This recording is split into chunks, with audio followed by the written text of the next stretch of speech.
teman-teman semuanya, perkenalkan saya Ketut Suryaningsih, Prodi D3 Akuntansi dan S1 Manajemen di Sekolah Tinggi Ilmu Ekonomi Seta Dharma Singaraja. Di video kali ini saya akan menjelaskan tentang materi analisis laporan keuangan.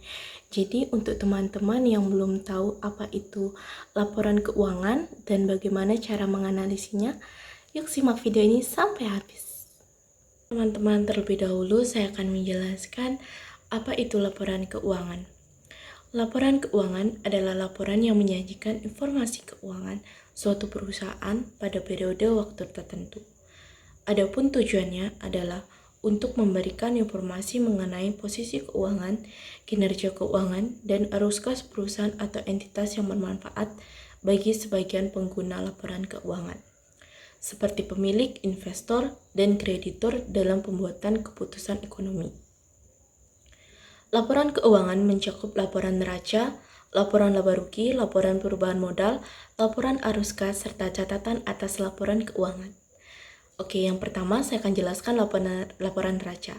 Adalah suatu bentuk laporan keuangan yang menyajikan gambaran tentang aset, kewajiban, dan ekuitas suatu perusahaan atau entitas pada suatu titik waktu tertentu. Laporan neraca keuangan dibuat secara berkala, bisa bulanan, triwulan, atau tahunan tergantung kebijakan perusahaan masing-masing. Neraca terbagi menjadi dua bagian utama, aset yang mencerminkan sumber daya yang dimiliki perusahaan, dan kewajiban bersama dengan ekuitas yang mencerminkan sumber pendanaan untuk aset. Kemudian yang kedua, laporan laba rugi. Adalah suatu bentuk laporan keuangan yang menyajikan hasil operasional perusahaan selama periode waktu tertentu. Laporan ini mencakup pendapatan, biaya operasional, laba kotor, serta laba bersih atau rugi bersih. Tujuan utamanya adalah untuk memberikan gambaran tentang kinerja finansial perusahaan dengan menunjukkan seberapa baik atau buruknya hasil operasional dalam menghasilkan laba atau menanggung kerugian. Dan yang ketiga, laporan perubahan modal adalah jenis laporan keuangan yang berisi informasi mengenai ekuitas yang dimiliki oleh suatu perusahaan, serta berisi informasi atau hal-hal apa saja yang menyebabkannya berubah, baik bertambah maupun berkurang sampai pada akhir periode. Kemudian laporan arus kas atau cash flow statement adalah laporan yang memberikan informasi keluar dan masuknya kas dalam suatu perusahaan yang disebabkan oleh adanya aktivitas operasional perusahaan, aktivitas investasi, dan aktivitas pendanaan. Catatan laporan keuangan dibuat untuk memberikan penjelasan detail dari semua pos yang disajikan di laporan keuangan. Data laporan keuangan yang tidak masuk ke dalam kriteria pengakuan juga diinformasikan dalam catatan ini. Selanjutnya saya akan menjelaskan bagaimana cara menganalisis laporan keuangan menggunakan analisis rasio keuangan. Analisis rasio keuangan terbagi menjadi 4 jenis. Yang pertama itu rasio likuiditas, adalah rasio yang mengukur kemampuan perusahaan memenuhi jangka pendeknya dengan menggunakan aset lancar. Rasio likuiditas mengukur sejauh mana perusahaan bisa membayar hutang-hutangnya yang jatuh tempo dalam waktu singkat. Rasio aktivitas membantu mengidentifikasi seberapa cepat perusahaan mengonversi berbagai elemen asetnya menjadi penjualan atau kas. Dan rasio utang atau solvabilitas adalah rasio yang mengukur kemampuan perusahaan dalam memanfaatkan dana yang dipinjam untuk mendanai operasional. Kemudian yang keempat, rasio profitabilitas atau keuntungan adalah rasio yang mengukur kemampuan perusahaan dalam menghasilkan laba dibandingkan dengan berbagai item dalam laporan keuangannya. Rasio profitabilitas ini membantu menganalisis sejauh mana perusahaan mampu menghasilkan keuntungan dari operasional. Oke teman-teman, kita bahas terlebih dahulu rasio likuiditas. Rasio likuiditas terbagi menjadi 3 jenis. Yang pertama, current ratio atau rasio lancar. Dari hasil pengukuran rasio, apabila ditemukan rasio lancar rendah, maka bisa dikatakan bahwa perusahaan kekurangan modal untuk membayar utang. Namun, jika hasil pengukuran rasio ternyata tinggi, belum tentu juga kondisi perusahaan sedang baik. Sebab hal tersebut bisa saja terjadi karena kas yang tidak digunakan secara efisien. Adapun rumus current ratio yaitu aset lancar dibagi dengan kewajiban lancar. Berdasarkan hasil perhitungan di atas menunjukkan bahwa rasio lancar atau current ratio perusahaan kondisinya kurang baik. Hal ini dapat dilihat dari periode tahun 2015 sampai dengan 2017, di mana rasio lancar perusahaan berada di bawah rata-rata industri. Kemudian yang kedua, quick ratio atau rasio cepat adalah salah satu rasio keuangan yang digunakan untuk mengukur posisi likuiditas perusahaan, proyek, pusat investasi, atau pusat laba. Rumus menghitung quick ratio yaitu aset lancar dikurangi dengan persediaan, kemudian dibagi kewajiban lancar. Berdasarkan hasil perhitungan di atas, rasio tahun berjalan adalah 0,69, sedangkan tahun sebelumnya adalah 1,5. Rasio tahun ini lebih rendah dari 1. Hal ini jelas terlihat bahwa perusahaan tidak memiliki alat likuid yang cukup untuk membayar kewajiban lancar. Ini bisa terjadi karena penjualan dan kinerja produksinya tidak begitu baik. Perusahaan perlu meninjau dan menilai kinerja saat ini dari fungsi penjualan. Kemudian yang ketiga, cash ratio atau rasio kas adalah rasio keuangan yang membandingkan kas dan setara kas perusahaan, seperti surat berharga yang dijual untuk menciptakan arus kas, dengan kewajiban lancarnya, seperti utang jangka pendek. Rumusnya cash ratio adalah kas ditambah setara kas dibagi kewajiban lancar. Hasil di atas mengindikasikan bahwa perusahaan memiliki tingkat likuiditas yang cukup baik karena memiliki dana tunai yang cukup untuk membayar kewajiban lancarnya. Rasio yang kedua yaitu rasio aktivitas. Rasio aktivitas terbagi menjadi 3 jenis. Yang pertama, rasio perputaran piutang adalah rasio yang digunakan agar bisa menilai kurun waktu penagihan piutang. Selama satu periode, perputaran piutangnya adalah sebesar 8.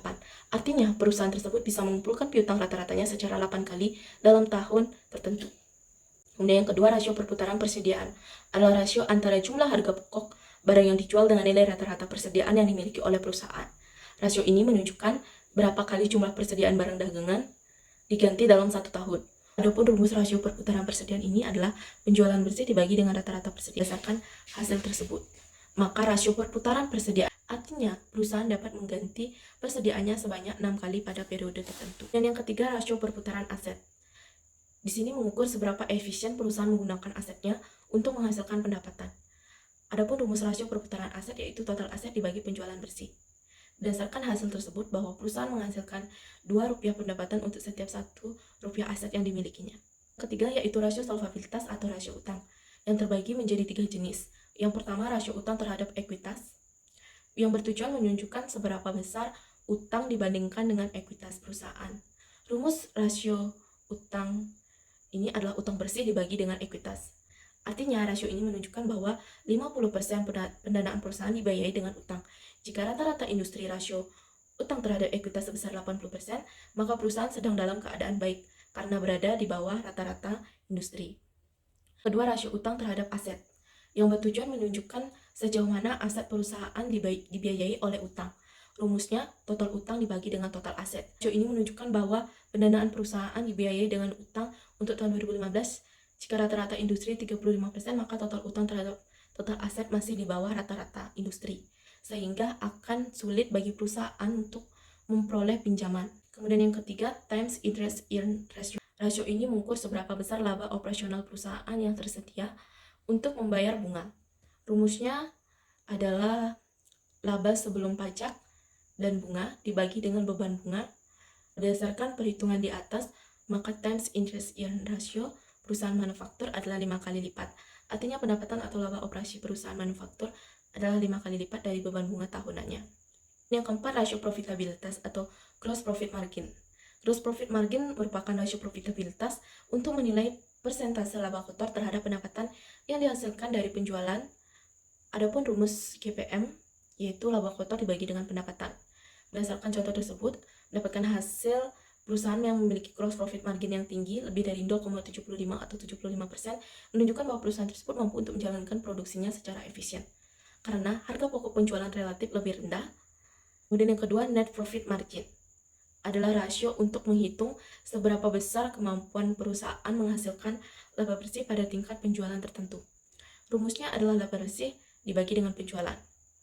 Dengan rata-rata standar industri NPM adalah 2%. Jadi berdasarkan hasil tersebut, perusahaan dalam keadaan baik karena berada di atas rata-rata industri. Dan yang ketiga, return on asset ratio. Rasio ini untuk mengukur kemampuan perusahaan dalam menghasilkan laba bersih berdasarkan tingkat aset tertentu.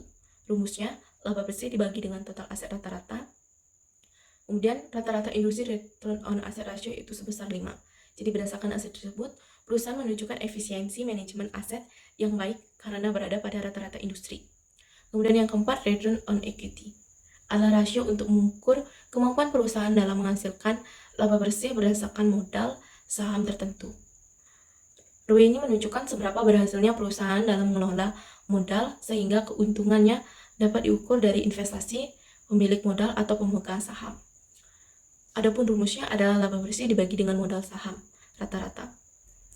Rata-rata industri ROE adalah 0,4 atau 4%. Jadi berdasarkan hasil tersebut, bisa dikatakan bahwa perusahaan dalam keadaan baik karena berada di atas rata-rata. Nah, itulah tadi penjelasan materi analisis laporan keuangan. Jika dari teman-teman ada yang belum mengerti dengan penjelasan saya, teman-teman bisa komen di bawah dan jangan lupa untuk klik tombol like. Terima kasih.